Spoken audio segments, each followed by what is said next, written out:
You are welcome to today's video. I have with me Dr. Daliri, Dr. Eric Daliri, right? And we'll go straight into the video. But before that, let's learn a little about our guest. So Dr. Eric Daliri is a senior researcher and lecturer at the Life Sciences Center of Vilnius University. He earned his bachelor's degree in biochemistry from the University of Cape Coast in Ghana. And he earned his master's in biochemistry and molecular biology from Jiangnan University in China, right? He also earned his PhD in food science and biotechnology from Kangwon National University in South Korea. He has conducted postdoctoral research at Kangwon University and Vilnius University. And he has also served as a visiting scientist at the University of Roehampton in London and the Medical University of Graz in Austria. Dr. Daliri has supervised numerous undergraduate, master's, and PhD theses, and he has authored over 100 publications with more than 5,000 citations. So we have a very, very experienced person with us today, and we are hoping to learn the most we can from this session.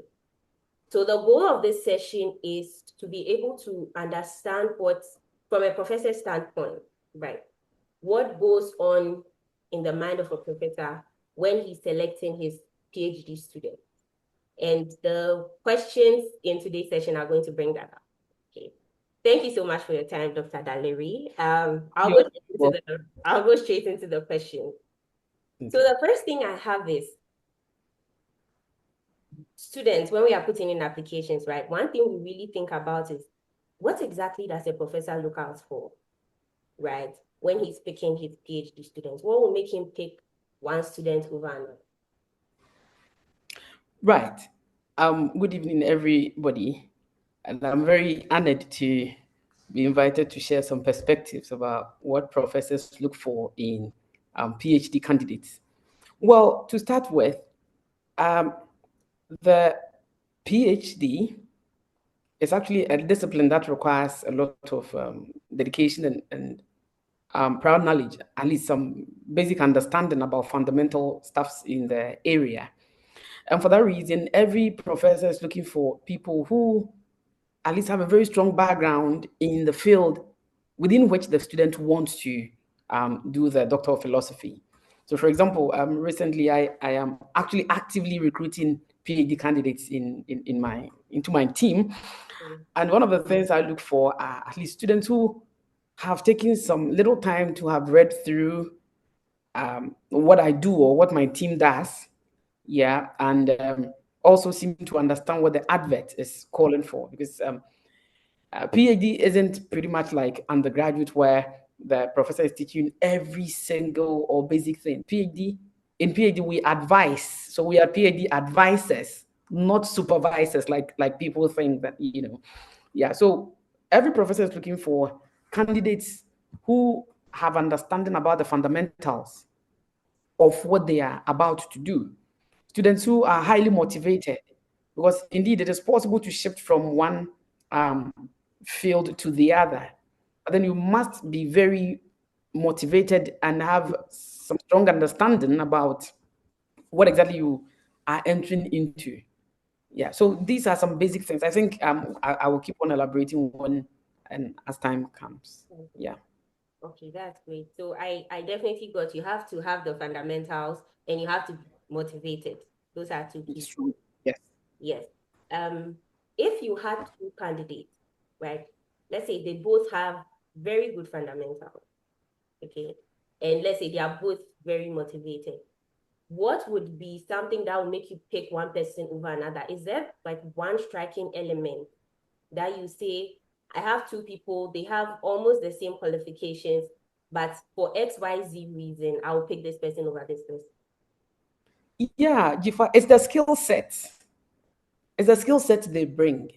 All students are not the same. All candidates are actually not the same too, especially when they are coming from different universities. Their professors or their master degree supervisors had their own fields of interest. And so there are some techniques they learned and probably they use, right? So these are some of the things we look out for. So we look at what skills you are bringing on board so that it's not so difficult to train this candidate into a future PhD. So these are things we look at, and also we look at the ability to critically think about problems and to solve them. And not everybody is on that same scale. So you would see that you interview students whose CVs are very good and seem to fit into the area you're looking at. But when you conduct the interview and you listen to them and you ask them about the works they did prior to applying to your advert, some of them seem not to be able to express themselves well because they probably actually did not use the skill. They heard about it. They know that it is useful in this field, but they've never used it. But the other guy has actually used it. Yeah. So it helps you to separate. And as we listen to students, we get to know that this one you actually use it, or maybe you tried it, or you heard someone say it. Yeah. So these are some of the things we look at. Yeah. But when you were answering that, what came to mind is, so what happens to the student that is very interested in the field, is very committed to learning, but hasn't built enough skill in the field, right? So let's say I did a master's and I did some chemistry, but let's random case. I have computer engineering and chemistry, and I really want to move into biotechnology, but I don't want to do a second master's. Okay. And I've done my master's and I want to come into your field, right? Let's say I graduated, I finished my master's. I took maybe 6 months to do some learning on my own. Obviously, my CV will not be heavy, right? But this is a space I want to transition into. What is the allowance given for people like that? Yeah, actually, one beautiful thing about science, and I guess in the humanities as well. I am a scientist, so I'm very biased in the sciences.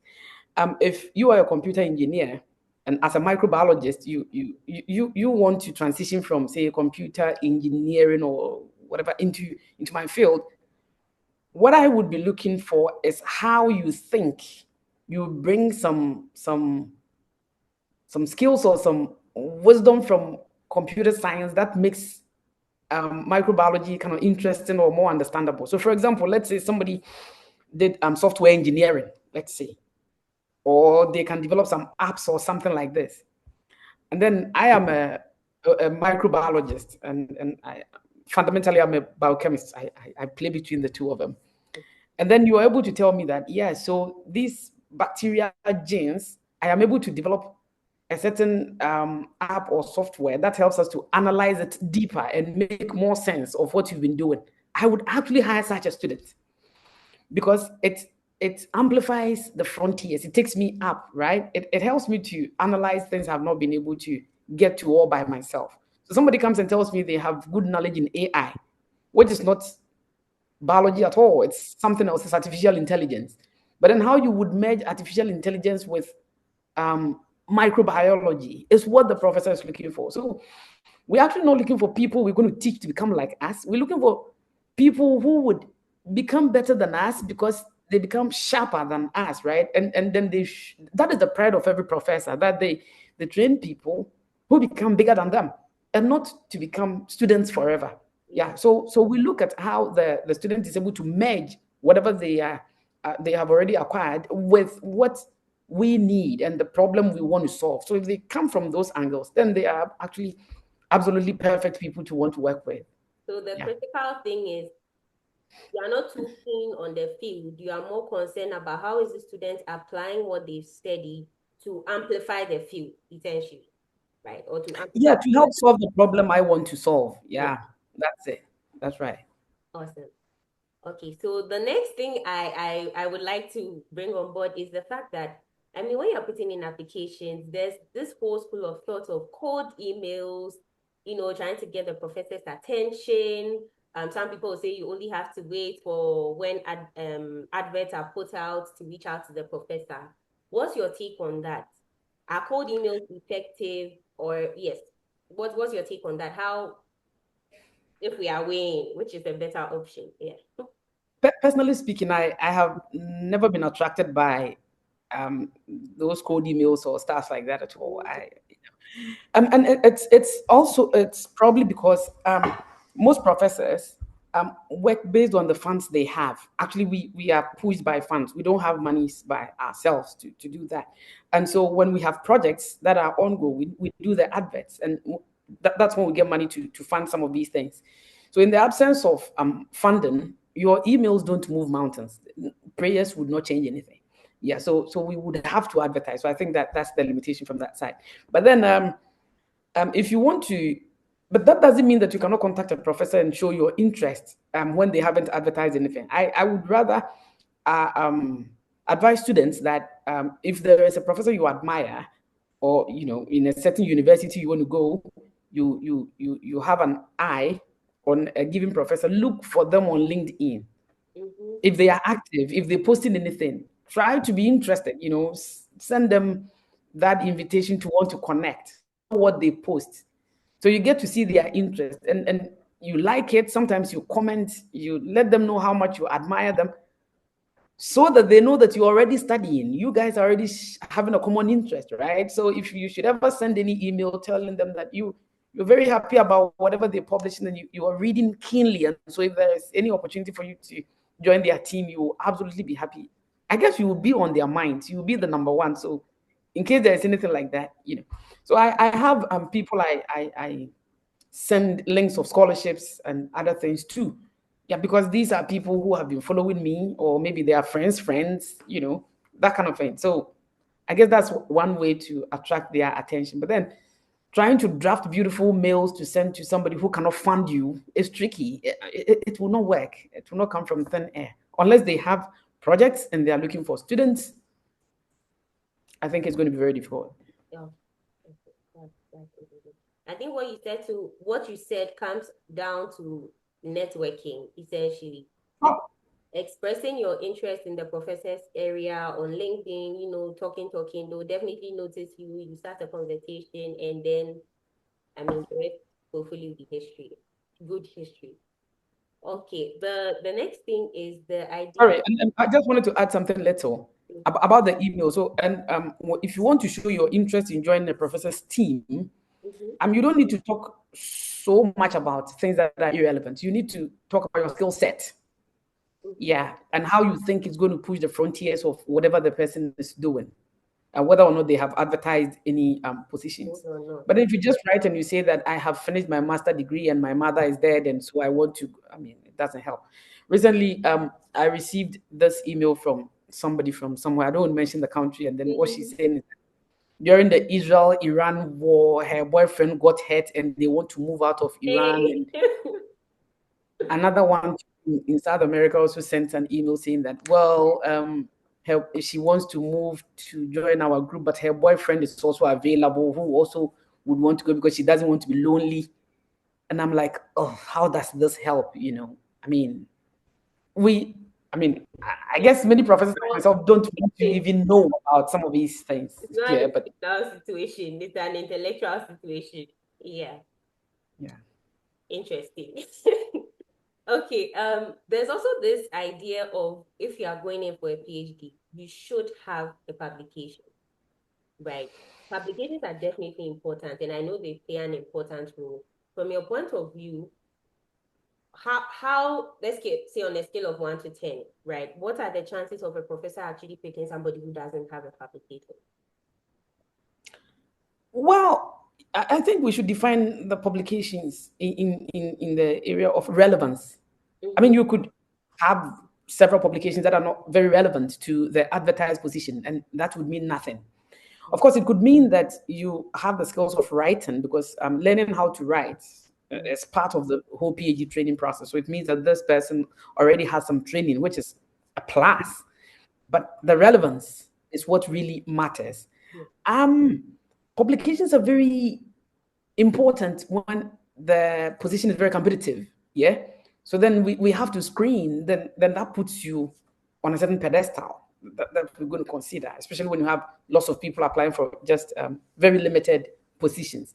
So I would encourage every master degree student that if they did a good work during their thesis, the master's thesis, they should talk with their professors and get it published if possible.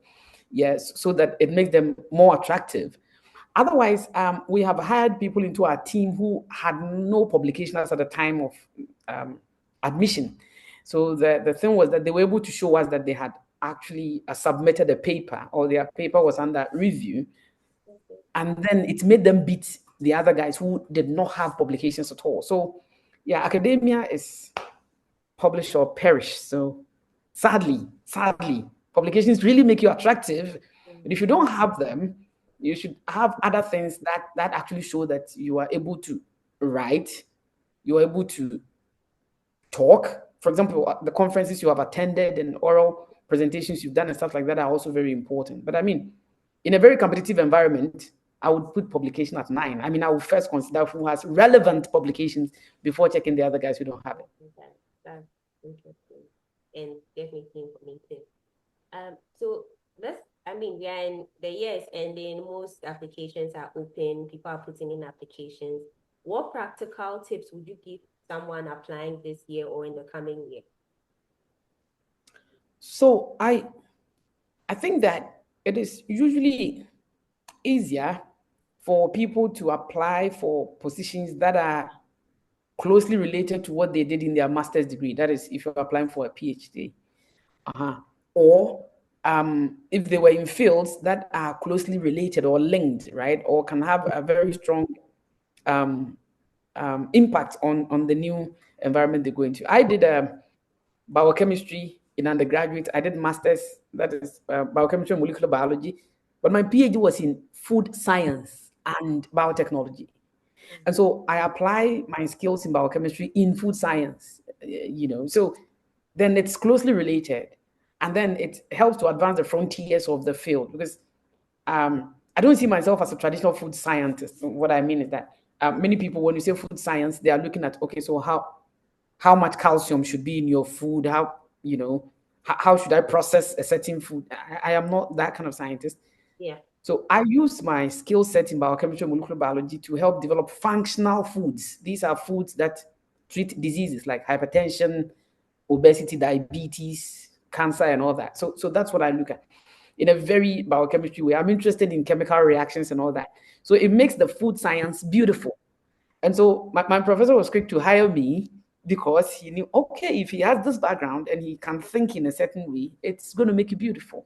Yeah. So these are some of the things I think people should be looking at if they're going to apply, and not just sit down and just say, well, I did mathematics, but I want to do something. So they just apply because they have a master's degree. I think that's not going to help at all. Yeah. So definitely putting in strategic applications that are closely related to your previous field of study. Sure. Yeah. So these are I've run through the questions essentially, and I think your responses have actually covered the main points.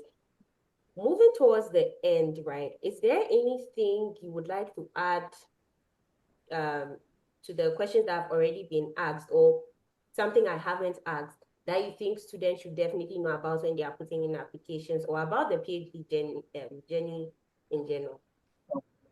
So I'll first talk about the cover letters and the CVs or resumes they send. I think that students should not send the same resume or cover letters to every professor they are applying to. I mean, students are easily caught up with that.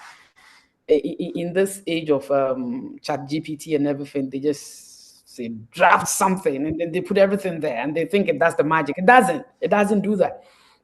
I think in drafting your CV or resume or whatever you want to do, look at the advert and the skill sets they're looking for. Ask yourself, do I have them? Then draft the CV to fit into that particular environment. Don't just carry one CV you've been carrying since Genesis and then you take it to Revelation for admission. It doesn't work like that. And even the cover letter too should also include the skill set and how it actually helps. So you don't just say that, well, I know microbiology and so I know how to kill E. coli, so pick me. That's not it. The professor is probably talking about bacteria in the gut, the bacteria in our intestine, and how they affect us in health and disease.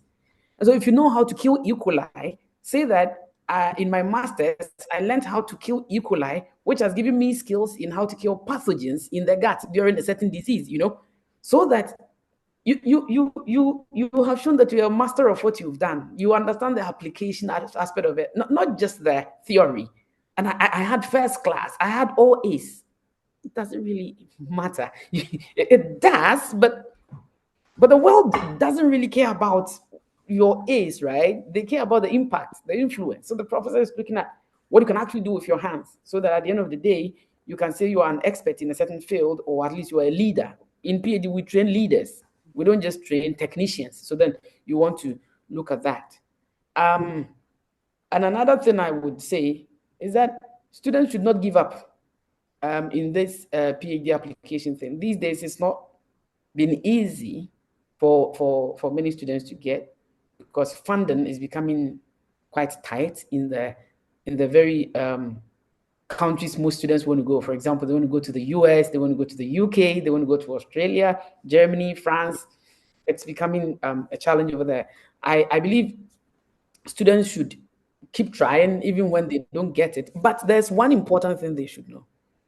In PhD, who supervises you in your PhD is very important. If you're doing undergraduate, the advice is that go to a top school. If you can go to the topmost schools in the world, go there for your undergraduate, for network sake. If you're doing a master degree, that's fine. Look for a very good school, and then the professor shouldn't be someone who is too busy, because that is when you are starting to do true research. In your PhD, you need a world-class professor. You need a known professor. Because at the end of the day, people are going to ask who trained you. And that is important. So students should be careful, because people just want to do everything. That's okay. I mean, if you go, you can study under any good professor. That's fine. But if the professor is not able to attract funding, then it means that you're going to get to a point in your research where you don't even have money to finish up. And so what are you going to do? It's going to be tricky over there. Or if nobody actually knows them, then sometimes this networking becomes problematic. I've been to conferences where I met some professors I wanted to talk to. I had only seen their names in papers. I had not met them physically before. But when I approached them and I greeted them, they asked me, "So who is your professor?" And I mentioned my professor's name. They said, "Oh, wow, we know him. We know him. Yeah, how is he doing?" So now the issue wasn't about me. It was about my professor who trained me. And that's how they liked me and started introducing me to other people. And that's even how come I am here. I'm now working in this position I find myself, all because the one who trained me was big enough to, his name alone could help. So that's how it works. Because in academia, it's just like discipleship. So you need the big guy who trained you, then that shows that, okay, you are really good enough to also come to that level. So I think that's a good advice for Christmas. Yeah, thank you so much. Thank you so much. You're welcome. Thank you so much. I don't have any more additions, but I think this has really been helpful, just, picking the mind of a professor to ask how you think through things. I believe it will really be important in for students to apply when putting in applications. And all the best to you guys. If you found this session helpful, definitely subscribe, like, and share with your friends who are putting in applications. Don't gatekeep. And Prof, can they find you on LinkedIn and follow and maybe Yes, ask questions? yes. I'm on LinkedIn, Yeah. and just my name. It's Type the it there. same name. It's the same name Yeah, on yeah. LinkedIn. And if you are Right. in his field, or you can apply your current area to his field, you can express interest, and we'll see how that goes in your favor. All right. Yeah. Well, thank you so much. You are very much welcome. We'll end the session here. Okay. Bye.